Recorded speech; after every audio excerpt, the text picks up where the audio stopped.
Welcome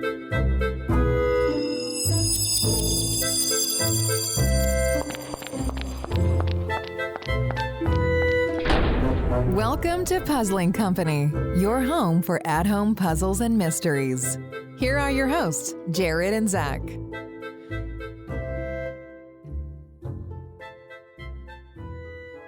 Well, welcome back to another episode of Puzzling Company. It is your host, Zach, and always with me is... It's Jared. Hi, Jared. How are you doing? I am tired. It is late here when we are recording. That is true. We generally record in the afternoon. Right now, it is 8:15 p.m., so nice and cold and dark outside. Yes, life situations have forced us into becoming nocturnal recorders. Oh, you think I don't stay up till like 2 a.m. anyways? I know. I'm the lame one that's in bed at like 9:30. Loser.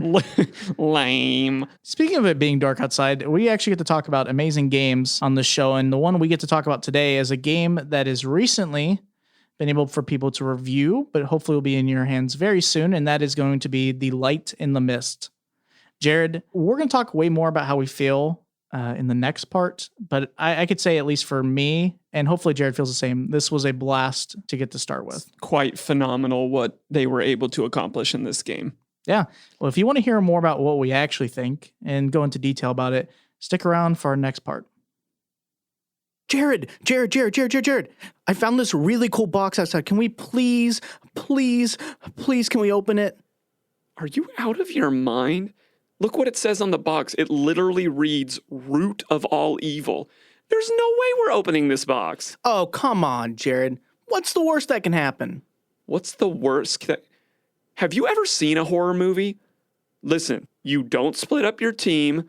The basement is not a good hiding place. You don't give cute little creatures water. And above all, you don't open the mysterious and creepy box with the word evil on it. Please, Jared. No! But if you're listening and you have more guts than me, you should actually head over to crackanutmysteries.com and pick up a copy of Root of All Evil.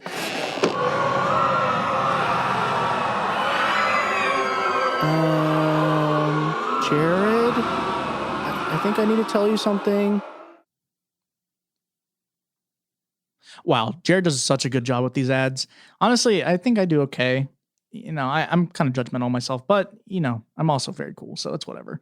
But welcome back. This is in the first section. This is kind of the part of the episode where we discuss things that we like about the games that we cover on that episode, as well as things that could have room for improvement. Now, this is not a thing for us to dog about games or to be like, oh, this game sucks. But it's a good spot for us and for other people to kind of hear about how we felt playing the game, things that we really enjoyed, but also giving good criticism that can help fix or make games better for the future. Absolutely. It's our philosophy. There is no perfect game. There probably will never be. And if it's perfect to us, it probably isn't perfect to somebody else. Yeah. So you care if I tell you a little bit in our audience about this game, Zach? No, tell me about it. Very unique game. If you don't know anything about this, it takes place over the course of a tarot deck. And you also have a booklet that goes with it, and that booklet is your primary story element. But I could probably spend the next 20 minutes describing the format of this game, and we're going to talk a little bit more about it. But it is a super unique format. It is a super unique story. And Zach, I think that's where you're going to kick us off, is one of the things that we really loved was the narrative and how it was expressed. Yeah, completely. The narrative was definitely one of the biggest likes of this game. It was presented very well, and then just kind of goes with the format. But one of the things that I found really unique about it was that it gave a very detailed and emotional story, but it also played kind of like a choose your own adventure. There are times where you get to do a puzzle and it potentially gives you two answers.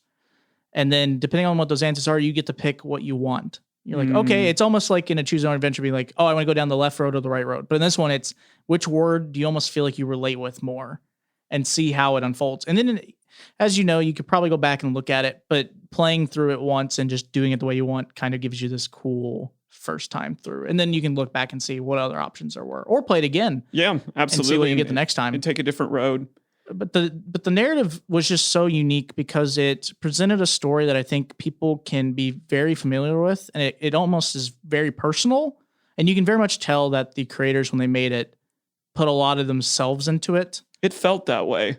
it's very clearly it's almost like a piece of art that two people thought of and just put it together. It's a good word. It's like I said, at the end of the game, one of the most interesting things is Jared asked me how I felt about it. In most games, when we have a narrative, we do talk about the narrative or we question what happened. But this was the first game that we both kind of looked at each other and we discussed how we felt. And I don't want to dive too much into those feelings just yet. Sure, yeah. I want to save them for our middle section. But one thing that I really loved is how the gameplay tied in with the narrative. And this kind of moves us into our second thing. What was really unique about this game is it is a very, very non-linear game. Yes. And that is encouraged. Mm-hmm. And what happens and kind of the format of how this game works is you pick a tarot card, you solve it, and then as a result, you are led to a piece of the narrative. And thinking about how to best describe how this works is imagine shattering a mirror. And then every time you solve a puzzle, you're allowed to look at one of the specks of that mirror to catch a glimmer of the bigger picture. Yeah. And there's no wrong way to go about that. The story that Zach and I experienced is the same story that you're going to experience, but statistically, you're probably going to experience that and it have the story move in a different way than we did. And that's awesome. That is awesome. That is awesome. That is awesome because this game is about experiences and the uniqueness of those sometimes and what that all means. And the way that they concocted this game with the tarot cards, with the narrative style was just popping. It was really cool. What else within the gameplay, Zach, did you really like?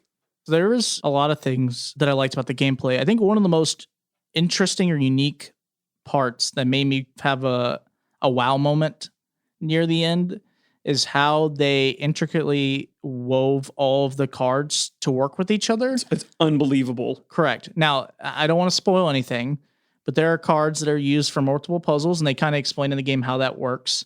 But to really think about the logistics of having this card work with this puzzle, but then these puzzles require this card, and this card has to match with that, but then the artwork has to match both of them and have elements that would make sense, that doesn't feel out of place. And in terms of what is being presented, it was just awestruck. I was struck. It was crazy. Yeah. It was like a beautiful logistical art piece. Yes. That flowed.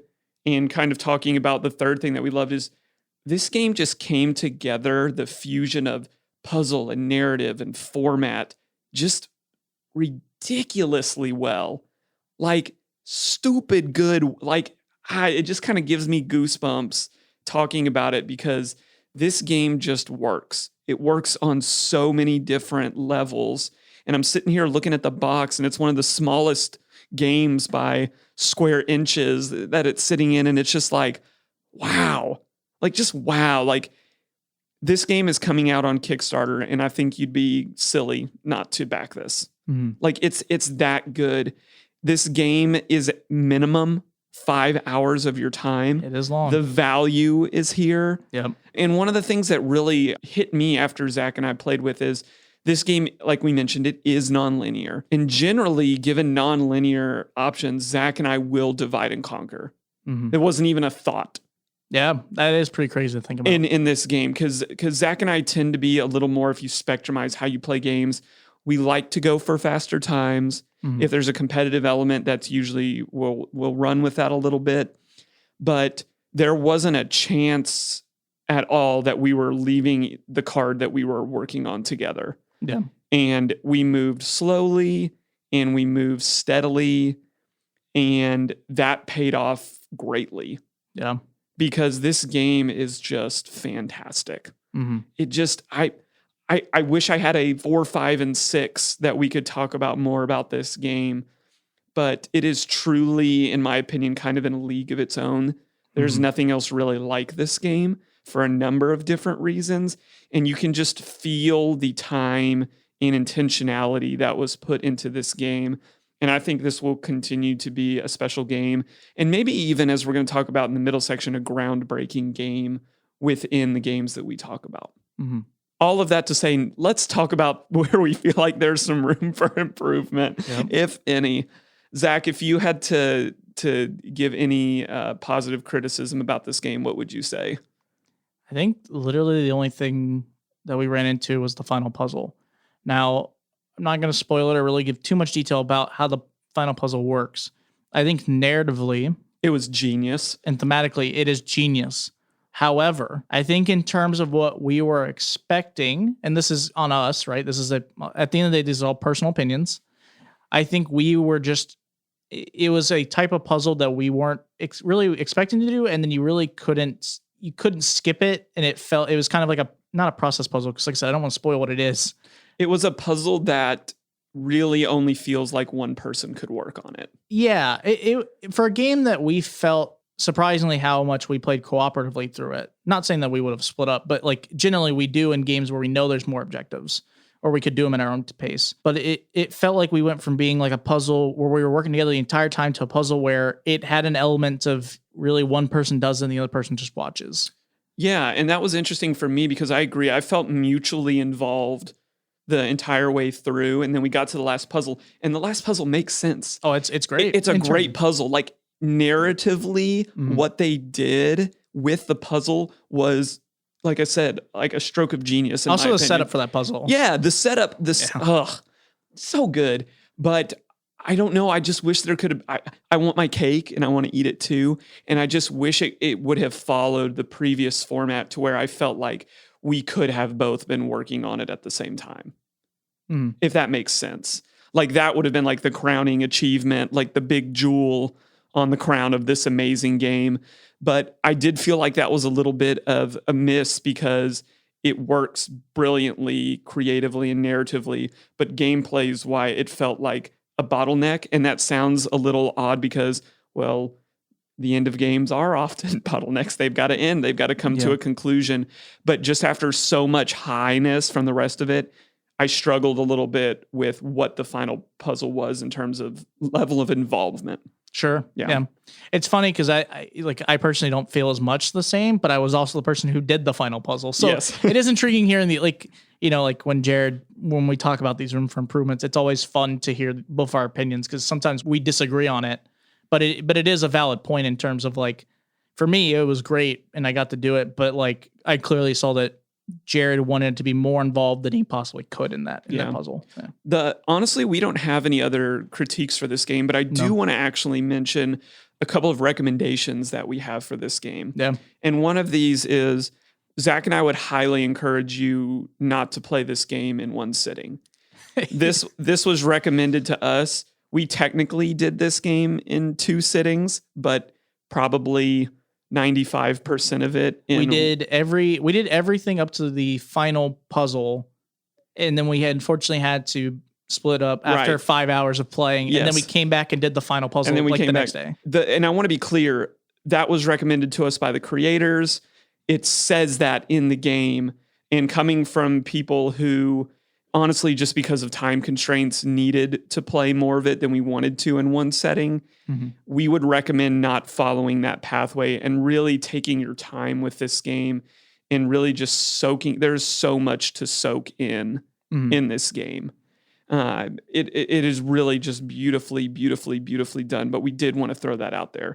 The other thing is we wanted to talk a little bit about who is this game for? Zach, would you say that this is a new player-friendly game? How would you rank this in terms of at what time it's best to pick up and play this game? This was actually interesting to discuss when we first brought it up. I think there are puzzles and aspects of this game that are actually okay to new players in terms of like some of the puzzles weren't crazy and that the narrative was pretty simple to follow. Not in terms of that it wasn't a good, but like because there's the booklet and stuff like that, you kind of can follow along and you can keep reading through and find like the hints and stuff and the messages and whatever you're looking for. But it's definitely not a game made for new players. I would say it definitely is you need people who probably have played games like this before or any like at home style puzzle game. I will say if you want to bring someone who's new into it, I think this is a great game for like 2 people who are experienced and 2 people who are not, or however you want to intermingle that in. But I think this is a fun game to introduce someone in when you play with them. Yes. Because you could help them do the harder puzzles and get them through it, and they would have the fun part of getting to interact, because there's a lot of puzzles where you do have room for people to play along with and mess with it, but then also let them get to kind of solve the easier puzzles and get the big picture. Yes. It was, yeah, I definitely think that's the way to put it. I think that's a great way of putting it. Is this game is designed to where you can play it however you want. It very explicitly says, like, hey, if you don't want to do the puzzles and you just want to read the story, great, do that. Yeah. If you don't want to read the story and just do the puzzles, great, do that. Honestly, my personal opinion is it would be a disservice to miss out on either, because they're both equally awesome. Yep. There's hard puzzles, there's easier puzzles, there's longer puzzles, there's shorter puzzles. I don't think we shouted out enough how great the puzzles are in this game. They're great. Because there's some in here that I'm just like, that was dope. There were some really good ones. But yeah, I think it's, if you take it collectively, it's probably around an intermediate difficulty if you had to take the sum of its parts. Mm-hmm. And I think that's a great idea. I think especially given the topic of this game, I'll say, it might be a really great game to play together. Yeah. That's really going to wrap us up. I don't think we can talk. I'll say we shouldn't talk more for the sake of time. Oh, I could talk for hours about how great this game is. But like we mentioned, this game is coming to Kickstarter soon, and you should definitely pick this up. This is a game that you're going to get your time, your money, and maybe even some conversations out of. Mm-hmm. So hang around with us. We got Puzzles to the People coming at you next. Solve puzzles, write reviews, win prizes. It's time for Puzzles to the People. Zach, you never responded to my email about the rally next week. The rally? Yeah, dude, they're trying to tear down the old tree off of Maine. That's a bat-coon habitat. I think you mean raccoon. Zach, next thing you know, you'll be calling swargators alligators. Swargators? Bat-coons? Jared, what are you talking about? Dude, everyone knows that the American Society for the Protection of Magical Creatures spends countless hours trying to preserve the habitat of these magical and magnificent creatures. Do you want your kids growing up in a world where there's no lobgwins? Do I? Well, that's a fair question. Lobgwins are actually very temperamental creatures, but sometimes I can do without them. But what everyone should do is head over to theaspmc.org, that's theaspmc.org, and sign up to help their investigations. Only you can prevent the extinction of these magical creatures. Well, welcome back, everybody. We are in a section now called Puzzles to the People, and we do a lot of different things in this section. We talk about game theory. Sometimes we read reviews. The point of this is to really just talk about things within the game that really relate bigger to the game culture. We bring in people's opinions. Often I'm asking a crazy question. Today, we're going to talk about something that I don't even think we've had the ability to talk about on any other game. And I want to say that this is a non-spoilery thing. We're not going to tell you any specifics, but we are going to mention the general tone of what is going on in this game. And if you don't want to hear anything about that, if you want that to be a surprise, then maybe tune out. And I don't think we've ever said that before on the podcast. But what I really want to talk about with you in this section, Zach, is game narratives that do not follow a traditional model for what we're used to playing and really hit you with some type of emotional resonance. Can you, in all of the games that we have played thus far, pick out stories that have impacted you emotionally? It's kind of hard. There's a lot of games that I think that try to, or they have like definitely hint at it. I will say Runes of Odin is one. I would agree with that. Runes of Odin is definitely the one game that I've ran into that definitely hit that emotional mark. I think some elements in like some of the other narrative-based games are more narrative styles. Like Root of All Evil has like the journal, kind of has that feeling of it in it. In The Messenger, the videos and the extra online elements in that game definitely help try to feed that emotional or understanding of what's going on. Yes. But most games have not made me super emotional. They're very much like they make me feel it for like a second or understand what's going on, and then it's done. There's no like further exploration. And I guess let's further define emotional, because right, in a lot of games you're scared or you're excited but this game was some of that, but the deeper narrative here is a different type of story. How would you categorize what is happening? Like if you had to say this is a a comedy or a drama or a coming of age story, or like what is Light in the Mist? I think it kind of is a coming of age. It's hard. This game covers a lot of your emotions. It actually has this isn't a spoiler, this is in the booklet when you read. It does have a trigger warning to explain some of the stuff that goes into it. Kind of has it has elements of like depression and kind of darker feelings and regret, and like I'd say it has almost like a gloomy feel. It's like upset almost. There's elements that are great in terms of like uplifting, definitely, but it's a game to make you really think, and especially about how you feel and then how others are feeling or what they're going through. Absolutely. Like we said in the first section, this was the first time after a game. My first question to Zach was, how did that make you feel? Not what did you think about the story and the puzzles? Like, there's a weight, and maybe that's the best way to describe this. There's a emotional weight that comes with the story that's being told in here that I personally feel like we haven't seen in a lot of other games. Would you agree with that? I agree, especially to this. Like I said, I think games explore it or don't explore it enough. Put it in their game themes or narratives. It doesn't really make sense to go way too far into it. And the other part is that this game was made for a longer time period and lets you explore that more. Yeah. And I think, some of the other games I felt that were like it. So like Runes of Odin or Root of All Evil or games like that, is that those are games also that have a longer time for you to play and let you experience it more. But unfortunately, 1 hour games don't get to hit that mark as much, if that makes sense. Yeah, I think that makes a lot of sense. What is your opinion on more games like this? Because I think there is an argument to be made, and it's incredibly valid for some people.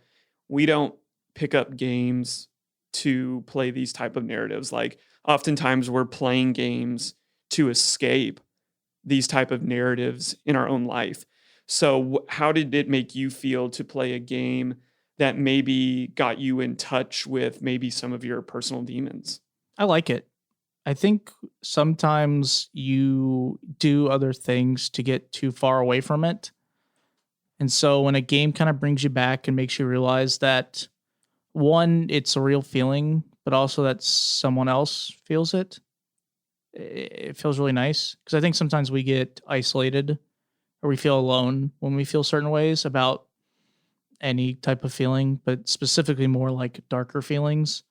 And this game kind of explores that to a degree. It felt nice that like someone else could explain it.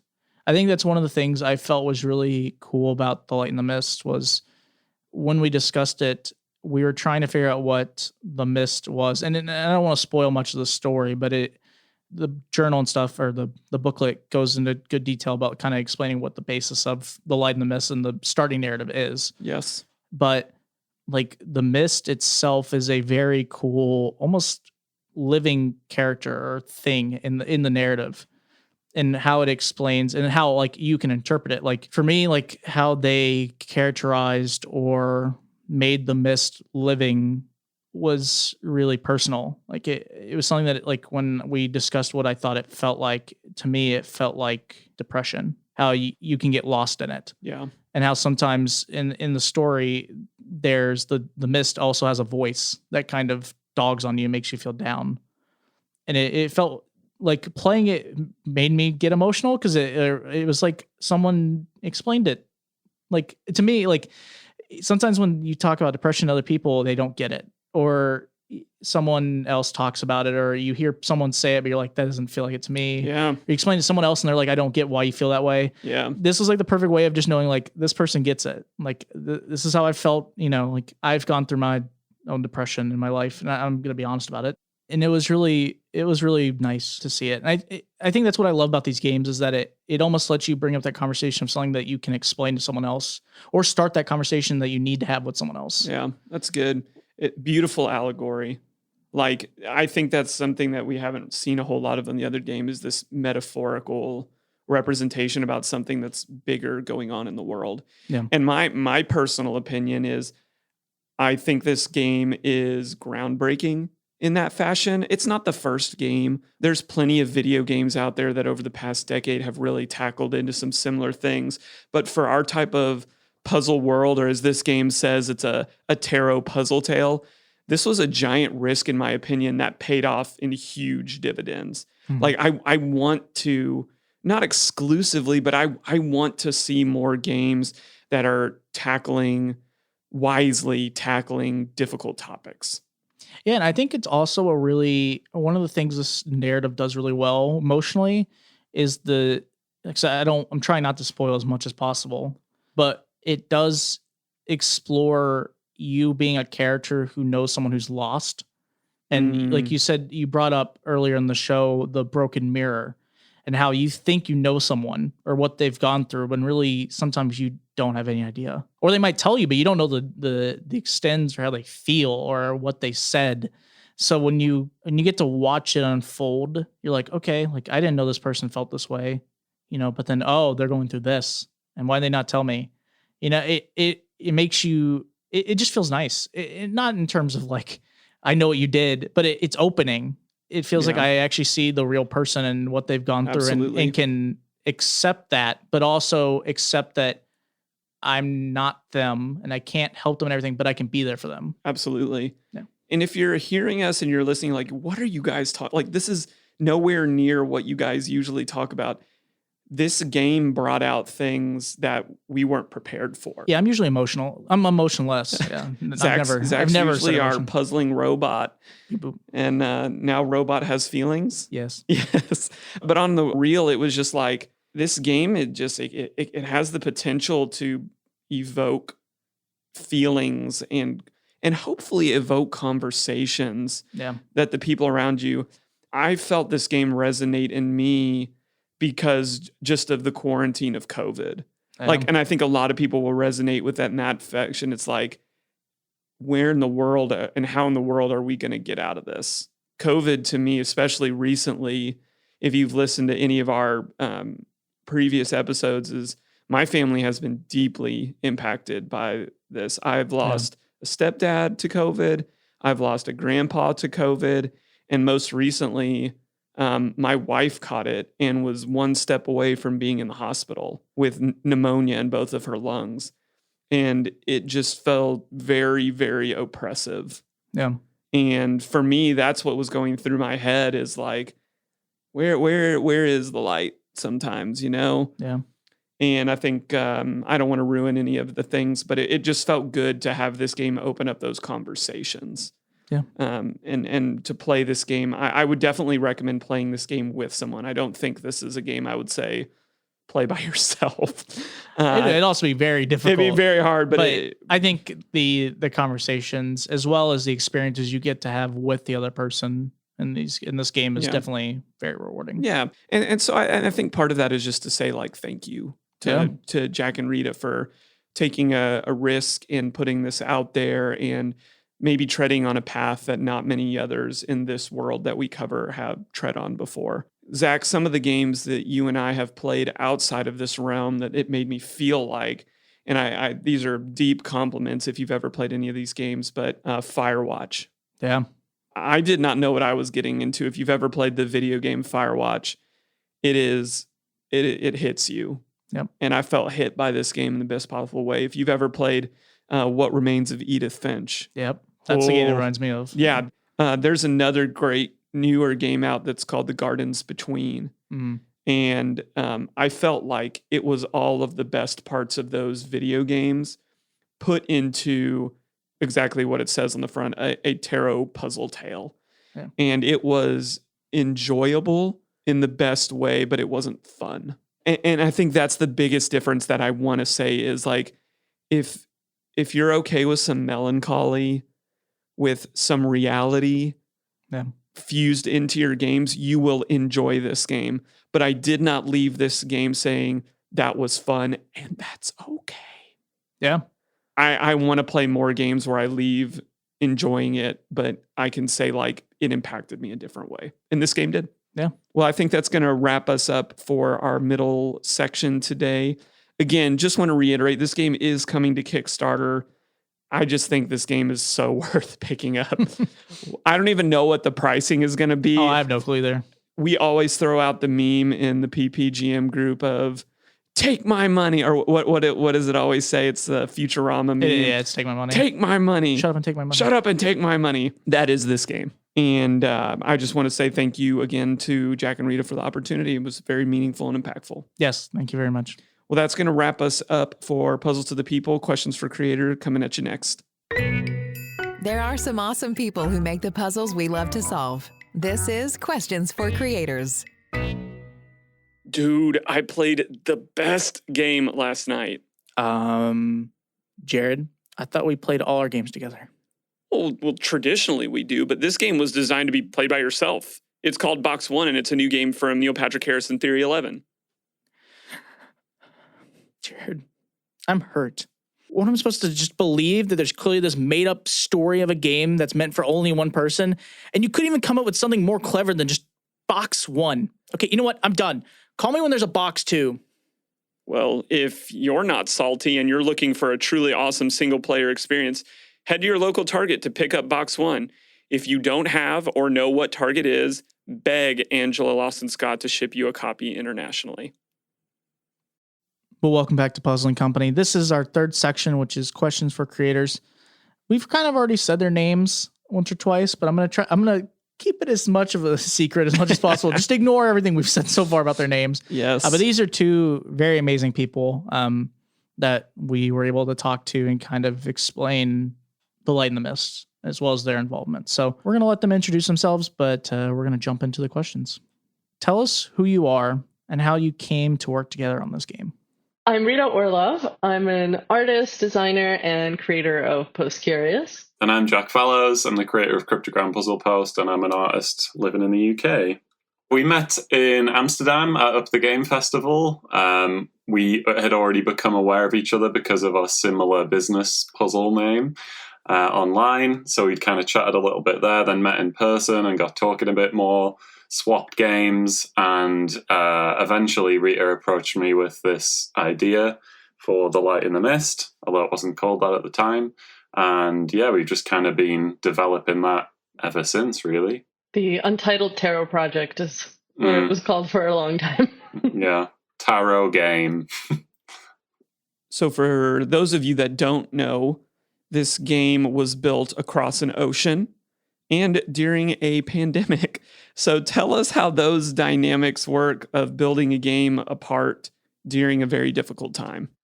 Yeah, it was interesting to work together with the time difference because normally by the time I'm up and working, Jack's usually finishing up for the day. And by the time Jack gets up and working, I'm usually going to sleep. So there was a lot of texts at weird hours, a lot of brainstorming Zoom sessions, especially in the beginning of the process. And yeah, we've basically been kind of working around the clock on this for many months. But yeah, we do share some skill sets, so I can kind of delineate what we ended up doing. So I did all the puzzle design for the game, and that was pretty much the first thing that was done. And so I created a full draft of all of the cards with basically just the puzzle elements, so sort of the minimum viable solvable draft. And we worked on the story together. So we pretty much ended up writing about 50-50 and edited each other's passages to make sure everything was consistent and, you know, obviously weighed in together on what the scenes were going to be. And after I playtested the puzzles a little bit and we knew that they worked, Jack started making sketches of the whole deck. And I basically just kept playtesting along as that process went on. And as we went forward, Jack started doing the inking. Once we knew that the cards worked with the sketches, then I did all the flat colors for the inked cards. So basically laid down the groundwork colors. And then Jack would do shading and detailing work.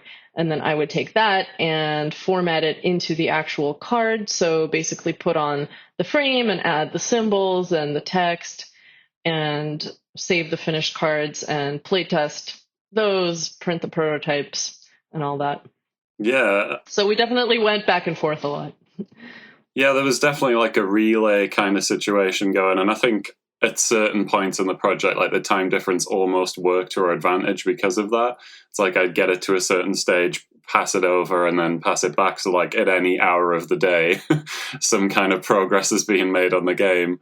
But then also, yeah, just that writing process alone felt really like down the middle. And then to have like Rita be kind of solely responsible for the puzzle elements, and then me being like mostly responsible for the design stuff, aside from obviously the flat colors that Rita laid down, did feel just like, this is like an almost 50-50 collaboration as much as it could be, really. But then obviously like we're ramping up now to the Kickstarter and stuff. So there's going to be like a bunch of other things going on. And Rita, having already kind of ran a successful Kickstarter, has definitely taken the lead on that front as well.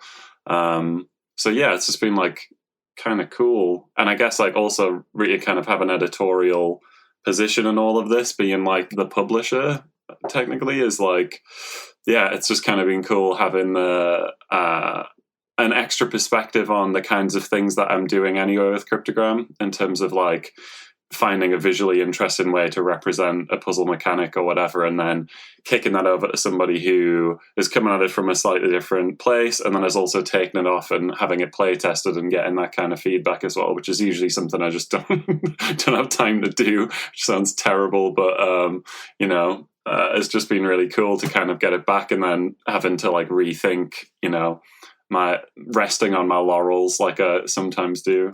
Yeah, I think we got into a really good flow, especially after the first few, once we figured out what would be the best way for us to work together most efficiently. And also make the pandemic kind of work for us as well in that way. It's like, this is the kind of project where we just had to go whole hog at almost every step, like the writing and redrafting all the text was like this constant thing, and it was, you build up to this finish line, and right now it's like we're really close to having all of the card art finished. But yeah, it's just like, I guess if loads of things had been happening in the world during all of that, I would have been sat around getting FOMO, and or probably would have been going to like conventions and meeting other people, and then like other projects popping up, and I just think it's like almost fortuitous that we've had as much just kind of isolated time to, talk and work on it, because it's really like needed a lot of attention to detail and a lot of finessing to kind of get it to where we wanted it to be. So after working on Light in the Mists, having two different people come together to work on a game, would you recommend other people do this? Would you like to see more of this? Collaboration for me is just like part and parcel of just making things. Like I think if you don't, whatever field you're working in, if you're not making space to collaborate, or at least, bounce your work off other people in a kind of community driven way, and kind of getting that feedback, then it's really difficult to kind of push out of your comfort zone. And I don't think you're going to surprise yourself as often if you're just kind of, again, leaning into like what you already enjoy. And I think also having two people means you can kind of like almost egg each other on and kind of, push for something more ambitious than you maybe would on your own. And again, just like having certain skills that overlap, and then also having these other skills outside of that, just means our collective arsenal of skills is just way bigger.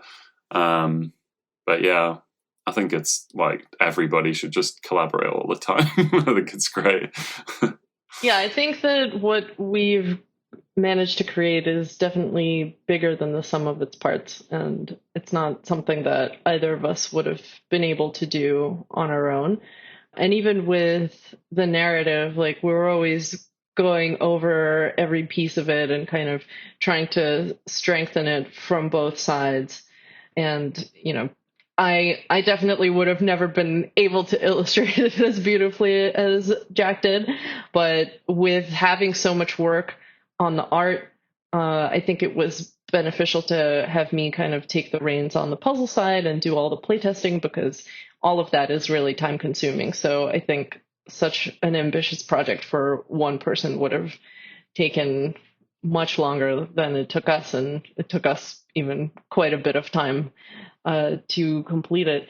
But we did have like a sort of mini test run before we did this. So it's like this was a big project to get into collaborating with somebody. So I would definitely be hesitant to do that with someone who I didn't know. And not that we knew each other so well, but I think we kind of hit it off right away. And Jack did a postcard illustration for one of the puzzles in the apprentice pack for the Emerald Flame. So we established a little bit of groundwork that, like, yes, we can work together, and, you know, discussed a lot of things about the project and what we would want to create and what we would want to get out of it, that, you know, made sure that we were really on the same page, both as far as what we wanted to make and what our roles would be in the project, which I think is also important to delineate kind of closer to the beginning, because you don't want to be hit with any surprises down the road if you're expected to be doing something that you didn't think you were going to be doing. So one thing that we realize is this is not a traditional narrative in the puzzle world. How did you land on telling the story and the format for the story itself? Yeah, I think the form has so much to do with it. I think like really early on, you know, I've kind of mentioned this before when we've been talking about the project so far, is that a lot of people came to me to be like, you should make a tarot deck, right? Because like your art would suit that kind of thing. And while I agree, it's like drawing 78 cards isn't just something that you decide to do one day, and it takes up a lot of time. And so I needed something to get me interested enough to kind of stay there. And I think the point at which we kind of landed on this idea that we would have a tarot deck that told a story and was also a puzzle game, but could also be each of those three things separately, like enjoyed separately if you want, although not intended to, but there's kind of modularity to it. And that being the kind of core creative challenge, I think so much of that ends up dictating the like approach you take to writing and the approach you take to, you know, the puzzle design and stuff, so that it really kind of informs that writing process. And then writing, like we said, it was such a like back and forth of just not even just structural stuff and deciding on events and deciding how, you know, passages were going to subtly represent the tarot meanings, while also pushing the characters forward, and being kind of vignettes that can be enjoyed in a non-linear way, or that can be stacked in, you know, chronological order. And yeah, and just having that document open and just being like, okay, I'm going to write this thing because it feels right to the scene. And the more you write, the more real the characters become. And then the more like each of us has a perspective on it, where you can look at the passage the other one has written and being like, I know that this could be improved if we, you know, delete 2 words here and change the, you know, this one word here. And yeah, and it just kind of suddenly becoming so vividly real. And like we had way more narrative text than we are going to use in the game. Like there's stuff that got deleted, got edited way down, or just got lost completely. You know, there are scenes that were written like early on in the process of this that I still remember and are still like part of the story of these characters now. And like I can't unlearn that as part of their life, even though they're not represented in the game. And I think like it's so weird to have, you know, characters like that where it's you're not using the characters as a vehicle to deliver plot points, but rather like you are using the game to triangulate who the characters are and what they're about, and you know what ultimately kind of occurred in their lives. So yeah, I just think like the form has so much to do with it, and is so like central to how the story is told, and is really kind of the point as far as I'm concerned. Like from an artistic perspective, like that's like bottom line, the thing I'm most excited about with this game is that, you know, fusion of all of these 3 elements, and like what happens when they're all firing, like all cylinders are firing at the same time. Bit of a rant there. Sorry. Yeah, I was going to say that from the very beginning, it was pretty important to me that the game would be nonlinear, especially because there were so many puzzles.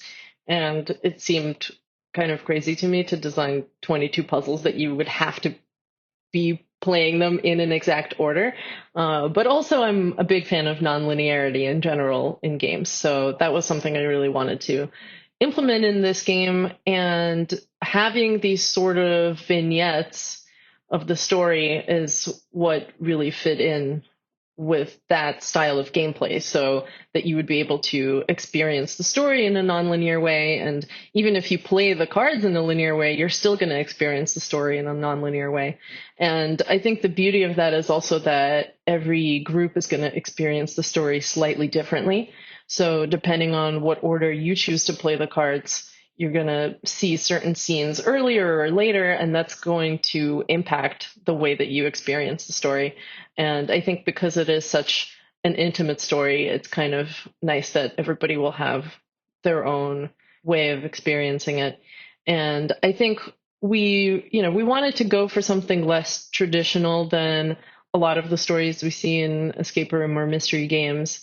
And especially in the pandemic, when we're all very isolated, it was even more important to create something that had a bit more of a personal feel, and exploring kind of the empathy and understanding that you can gain for another person when you find out more about them.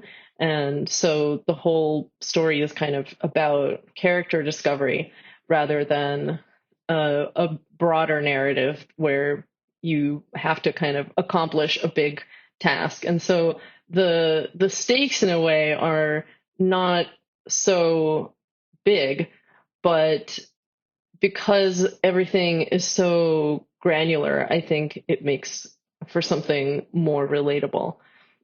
Yeah, and that kind of intimacy and relatability and non-linear stuff is also part and parcel as well of like tarot cards and reading the tarot and divination. And so that's like obviously a very deliberate way to kind of play into this idea. You're holding a tarot deck, you're pulling out cards, you're about to go on some kind of discovery is about to happen, basically. And the significance of that, I guess, is up for interpretation, And so, yeah, I guess the challenge really is like, how do you then transpose that into this weird thing that we've created? But I feel like eventually, with lots of like push and shove and back and forth, like we've really kind of landed on something that I think does achieve those goals. And yeah, it's just like exciting. It's exciting that it's going to launch like really soon. The story felt very personal. Are elements of the story real to either of you? Yeah, absolutely. I think we both kind of melded certain aspects of our lives and our experience into the characters. And I want to say that mine was probably more embedded into Sam's, which is the friend that you're searching for in the experience. And well, maybe I'll let Jack answer also.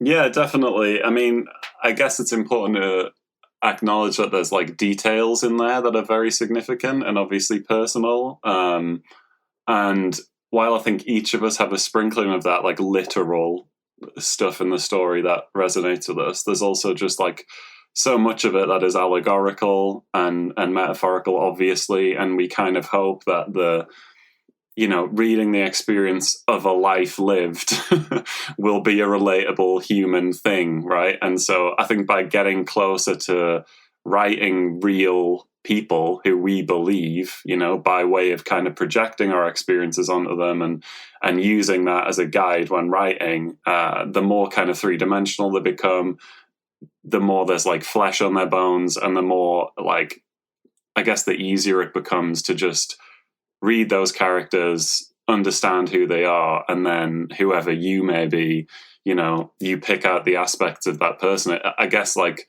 from a writing perspective, having experiences from our own lives to draw on to, like, make inferences about how those characters would behave and feel in certain situations means we could then place them in any situation that the game required or the narrative required. And feel confident that we kind of knew who they were and knew like what they would do in that situation.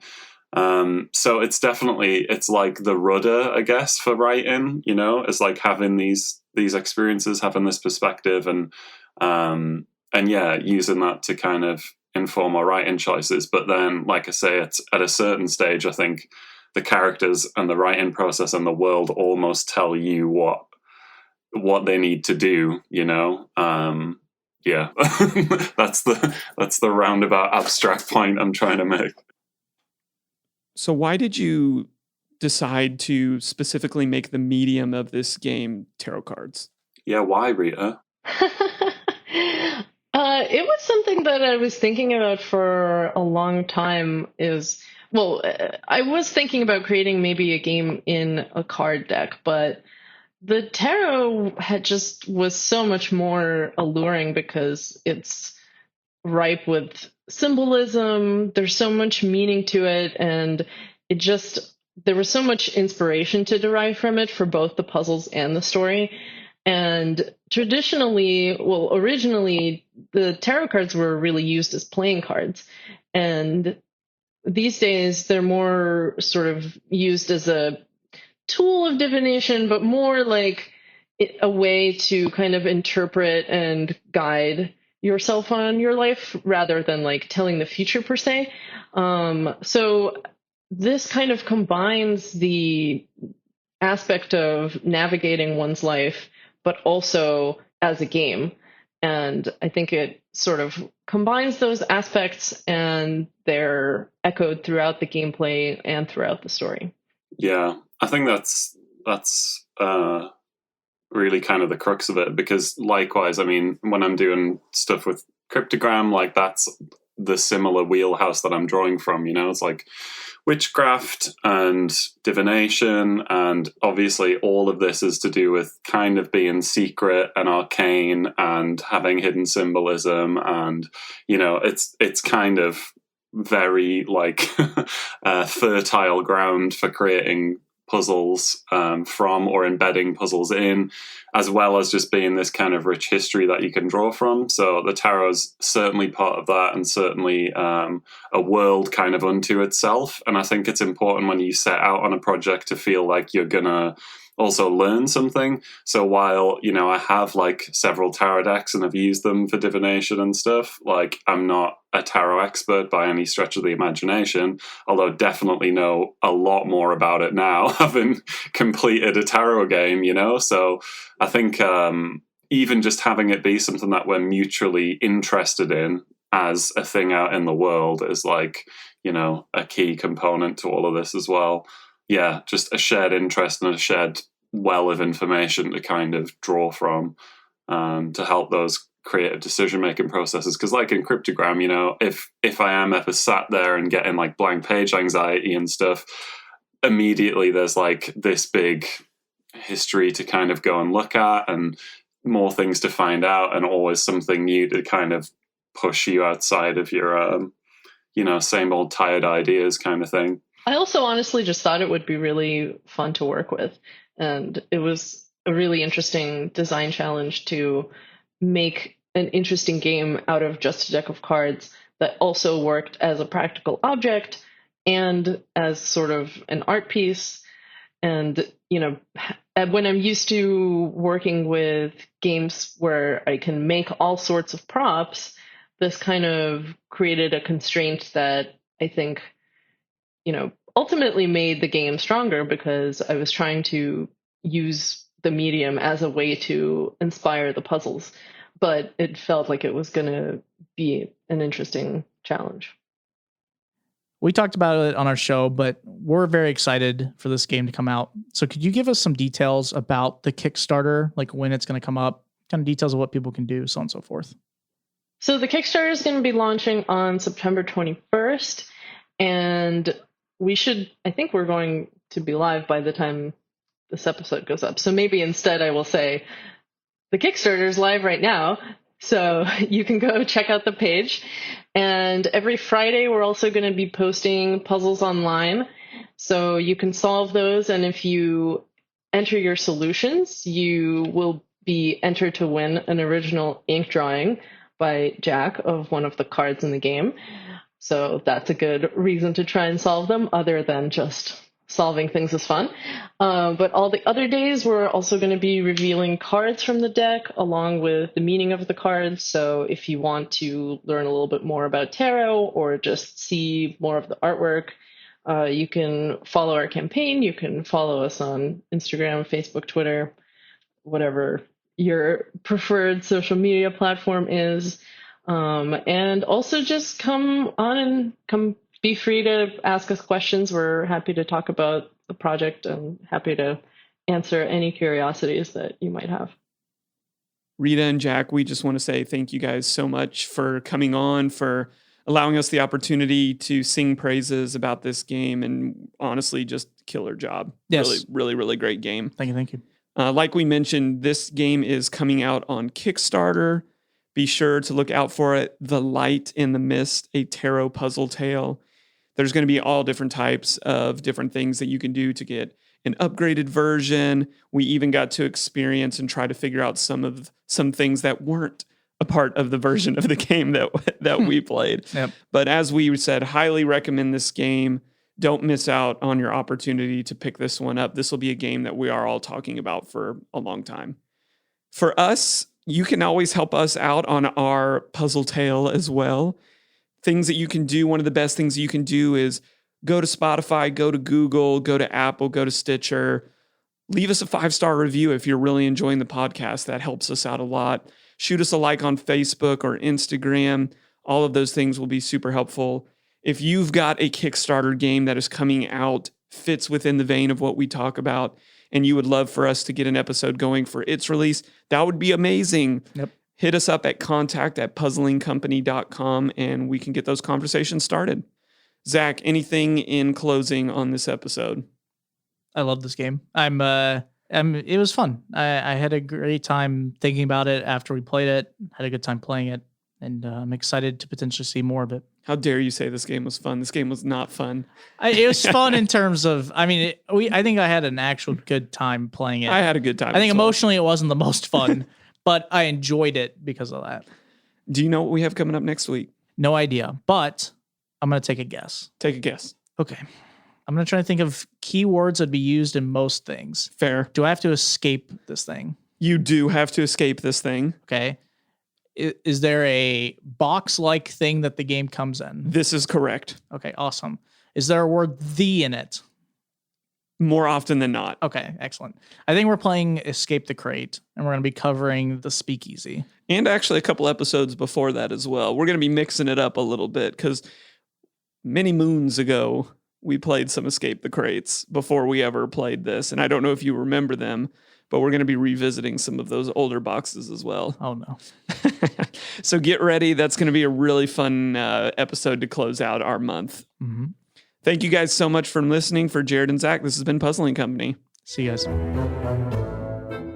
Thanks for listening. Find us on social media at Puzzling Company and online at puzzlingcompany.com. Check back weekly for new episodes. Until next time, keep puzzling.